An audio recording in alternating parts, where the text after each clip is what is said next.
Hey you, I'm Anissa Benitez.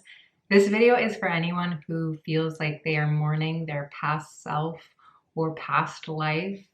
Maybe you've been feeling or experiencing grief, sadness for a former version of you that's no longer present.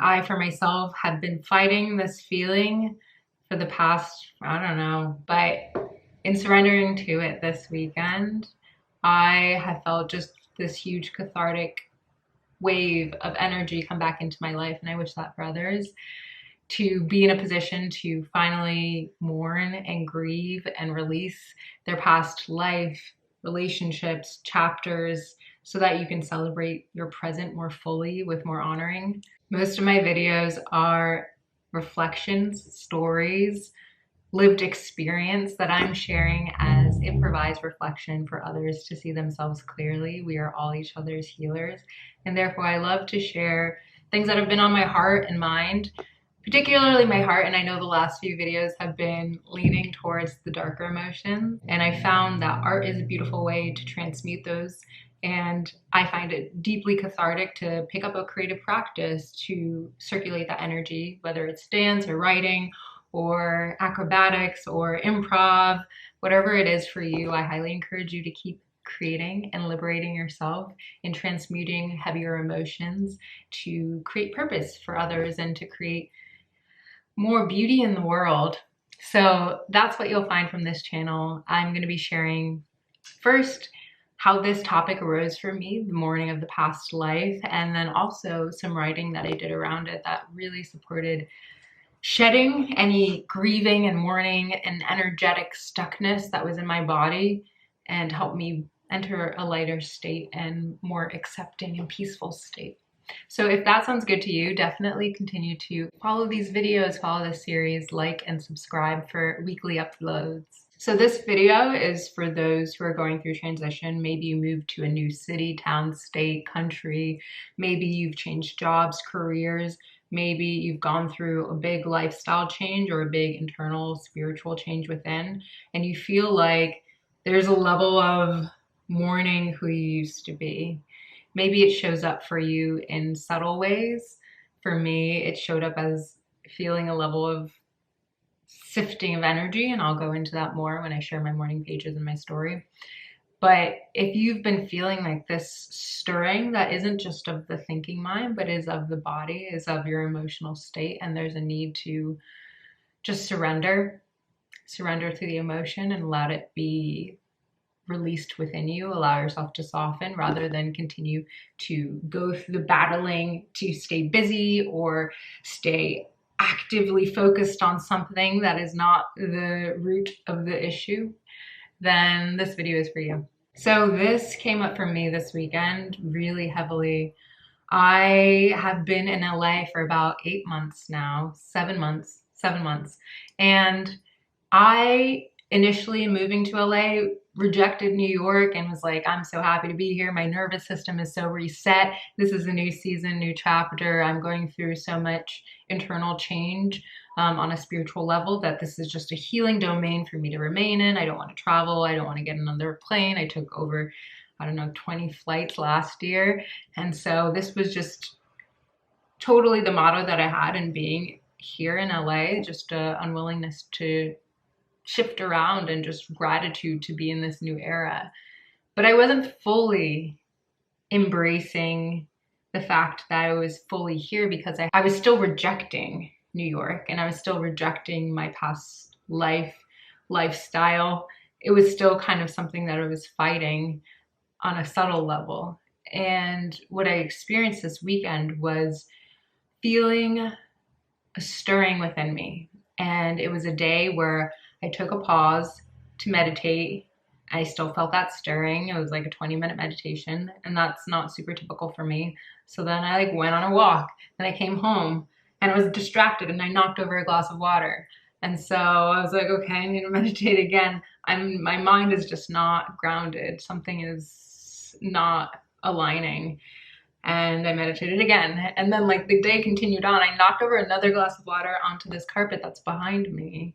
And I was like, something's just I'm not seeing clearly. There's some disassociation that I'm having with my body, because I'm a very spatially aware person. I have a good amount of mental clarity often, and it became clear to me that it was an emotional distraction that I was experiencing. I was distracting myself from my emotional states.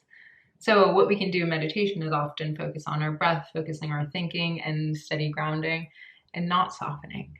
There's a very kind of stern way to approach meditation. That's the approach that I was taking in that day. But what actually kicked it off when I was doing my final meditation prior to a loved one arriving to my door was they arrived to the door. I got out of my meditation, I entered their vicinity, and I just started crying. And I realized there was this deep level of softening that I was actually needing, of just being held, of intimacy, of feeling seen, of feeling held. I wasn't allowing myself in my own presence to soften. And I think that's how we can be towards ourselves when we're not being the most self-compassionate. We can be really disciplined and stern and coach-like. And then it takes being with maybe a mother or somebody that you feel really soothed by, whoever that is in your life, your partner, a pet. And then we're brought to our true heart state. So there's so many different types of meditation, and definitely doing more of a heart and compassion based meditation is called for in these times. And what I was doing was a different form of meditation, clearly. And it wasn't supporting me really tuning into my heart space and honoring the emotions that were needing to flood through me at that time, that I was so adamantly trying to fight, right? I was trying to create like more checklist, to-do lists. Let's get outside, let's get in motion, let's do, rather than softening into the softness that is the heart space, that is the emotional space. And in that moment, I felt just this cathartic release and the recognition. It's really funny when we try to fight something, then when we feel it, it'll be so much greater than had we addressed it and brought awareness to it in little ways earlier. It is so beautiful to go through life collecting new experiences, meeting new people, making new friends, and enjoying all the newness of life. And there is something to be said with regarding the old self and having a sense of peacefulness in that former identity, and knowing that that's integrated into who you are now. And there's no need to reject that version of yourself because you are officially in the beginning of something new. And the beauty of this moment is once we have the awareness that we are mourning, that we're sad over something, of our emotional states, then we can actually make change from a state of naivety or lack of awareness on what's really going on. Then we can't efficiently make changes to move forward. And so I would have continued remaining busy around things that didn't matter, but instead what I did was say, oh, I want to build more room for connection in this city. How can I prioritize an event to make some deeper connections so that I can feel more grounding in this new place and less homesickness, because the intimacy that I was craving in this moment was not being sufficed. And so I was able to go to an event in Venice at Kin, and it was wellness, meditation, mindfulness leaders gathering. How perfect. I was able to connect with other folks who are really like-minded. I was able to invite a friend of mine who lives here, who I haven't spent time with in the last few months.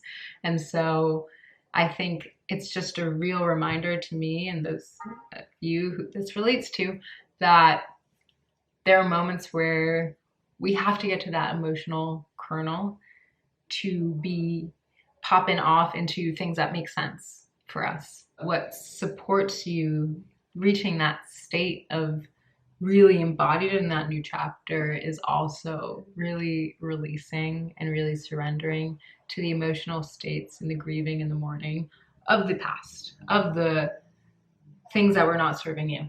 So that's the update for my weekend, how this became relevant to me, and I would love to share with you my Mourning pages. Before I go into my Mourning pages, I like what I shared. I have my laptop here. I like what I shared above it which was my takeaway from the weekend more explicitly. I said, not all of the unfocused mind comes from the mind alone. Sometimes it comes from the body processing unacknowledged emotions. Give the body space to feel what it needs to feel, to soften. Prioritize self-care. It's okay to go back, to revisit the past and acknowledge its value for you, even if it's a past life. Finally, I'd love to share with you my actual Mourning pages. So the Mourning pages practice was inspired by The Artist's Way by Julia Cameron. It's a book that I love and cherish. It has really good exercises for you to cultivate your creative energy. And I approach it in various ways. Sometimes I'm just writing down my dreams in free thought, and then sometimes I'm writing in a storytelling-like way, and it's still for myself, but some of them are good enough to share with you. And this is one of those that relates to the topic. When the mind is swirling, allow yourself to soften is the affirmation of the day. Sometimes I approach my meditations as a disciplined vipassana, sitting with legs crossed and spine erect, focusing on my breath, bringing my mind to my breath again and again with sternness. On this day, I needed the opposite. Laying in a burrito blanket would have done the trick. A boyfriend in college showed me a TLC hack he pulled for his little sister. It was a day I was living with deep emotional grief and feeling very heavy. In the dorm room bed, I cried. He laid me on one corner of the bed while tucking the comforter on my side body. Then he pushed me, rolling against the comforter tightly until I was a burrito blanket, as he put it. He, not able to move my arms or weasel my body out, but forced to lay and surrender myself in comfort to my discomfort. Forced surrender to softening. I remember having the deepest cry in that position. I was mourning my childhood at the time. Adulthood had been thrust upon me in my first year of college. I was paying my way on my own, working 30+ hours a week and living on campus, away from home, were some adjustments. I had had a falling out with my dad because of family secrets. I was at the beginning of healing my relationship with my mom. There was grief from the past self who had naivety. Naivety was so sweet. I would have traded it for maturity again and again, but now I wouldn't. I'd gained so much in my first year away. It's funny how much empathy we have for our past selves. It's funny how much empathy we have for our past selves and others at times, but we're hard on these present selves. These ones who are going through the actual transitions. The present us who undoubtedly will be able to look back on with more compassion than we're providing now. The you here and now needs more love, needs more bandwidth to soften, needs a tighter wrap of comfort than you're providing. Is there no wiggle room for TLC? Make yourself a burrito blanket today. Thanks for tuning in.